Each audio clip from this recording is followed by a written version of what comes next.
Je vous emmène aujourd'hui à la commanderie de Saint-Étienne, dans le village de Renneville, près d'Évreux.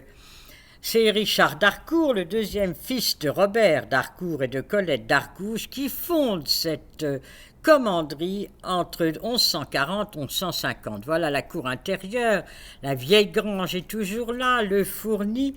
Mais avant de vous expliquer tous les bâtiments de cette cour, 3 mots sur l'histoire.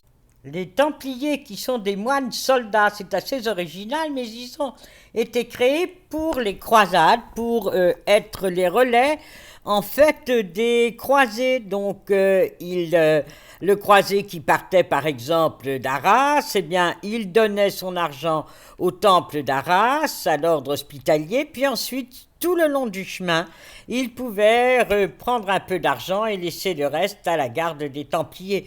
Donc ils étaient devenus colossalement riches.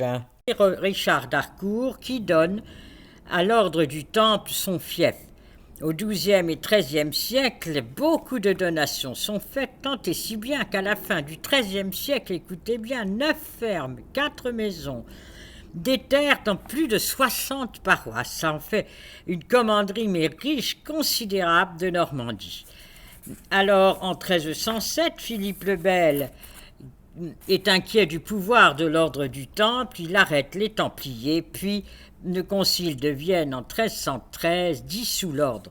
Tous les biens sont alors donnés aux hospitaliers de l'ordre de Saint-Jean de Jérusalem. Et là, les commandeurs se succèdent de 1310 à 1533, 13, puis les hospitaliers de l'ordre de Jérusalem, mais à Malte cette fois-ci. Il y a 18 commandeurs jusqu'à la Révolution française. Le bien est vendu comme bien national et beaucoup de bâtiments sont totalement détruits. Voilà l'histoire de cette commanderie des Templiers.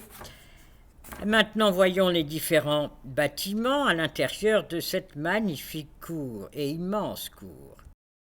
La grange à foin, qui est du XVe siècle, avec ses magnifiques poutres, surtout à l'intérieur où, vraiment, comme le toit est très en pente, car nous sommes en Normandie et que, comme tout le monde sait, il y pleut énormément, alors la charpente est très solide et très pentue. Vous voyez tout ce travail de poutres des artisans du XVIe siècle. Puis, c'est la grange, alors là, à blé.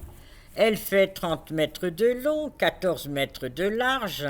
Elle est si haute qu'elle a des contreforts pour supporter la toiture. Et sur le portail, il y a les armes de Philippe de Mailly, qui fut le commandeur de l'ordre de Saint-Jean de Jérusalem de 1491 à 1514, et c'est lui qui construisit cette grange. Voilà le pressoir en pierre, regardez l'énorme pierre bien taillée qui était utilisée pour presser le vin, sûrement pour que les commandeurs et les prêtres aient du vin de messe. Cela pouvait aussi servir pour écraser les pommes, pour faire du cidre, car nous sommes en Normandie et c'est la grande boisson du pays. Derrière la grange, le logis du régisseur, qui date de 1740, qui a été construit par le 29e commandeur de Saint-Jean de Jérusalem, Claude de Saint-Simon. Il y avait un château qui a été démoli, enfin beaucoup de très beaux bâtiments ont disparu. Et voilà le fournil avec un four, 2 fours à pain, un four à pâtisserie et à l'étage le logement du boulanger de sa famille, contre une ancienne bergerie. Mais vous voyez, la plupart des bâtiments ont tous disparu. Le colombier, les poulaillers, les étables, écuries, porcheries, bergeries, il y avait même un vivier pour que les Templiers aient du poisson le vendredi et pendant les temps de jeûne. Sortons par ce grand portail, toujours debout du XVIIIe siècle, typique en briques et pierre, et voyons quelques vieilles maisons de Normandie, elles sont si belles. J'arrivais de Bretagne où toutes les pelouses étaient de véritables paillassons, mais là non, tout est vert, mais vert, c'est tout à fait reposant. Au revoir, à bientôt pour une autre visite.